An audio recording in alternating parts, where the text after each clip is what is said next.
Parigi municipal పరిధిలోని పలు కాలనీల ప్రజల ఆరోగ్యం తీవ్ర ప్రమాదాంచనుంది. మురుగు కాలువల్లోని విషపూరిత నీరు నేరుగా మిషన్ భగీరథ తాగునీటి సరఫరా పైపుల్లో కలుస్తుండటంతో విషపూరిత మురుగునీటిని తాగునీటి రూపంలో వినియోగిస్తున్నామని కాలనీవాసులు తీవ్రస్థాయిలో ఆరోపిస్తున్నారు. మున్సిపల్ అధికారులు తమకేమీ పట్టినట్లు వ్యవహరిస్తున్నారని ప్రజలు ఆగ్రహం వ్యక్తం చేస్తున్నారు. మిషన్ భగీరథ తాగునీటి పైపు నీళ్లు డ్రైనేజ్ కాలువల కింద భాగంలో ఉండడమే ఈ సమస్యకు ప్రధాన కారణం.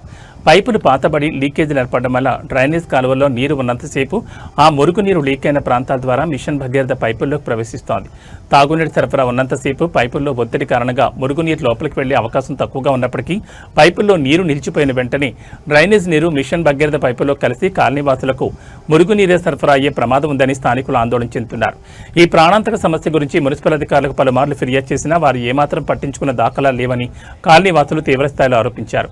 మురుగునీరు తాగునీటిగా మారడం వల్ల ప్రజలు తీవ్ర అనారోగ్యాల బారిన పడే అవకాశం ఉందని వారు ఆందోళన వ్యక్తం చేస్తున్నారు.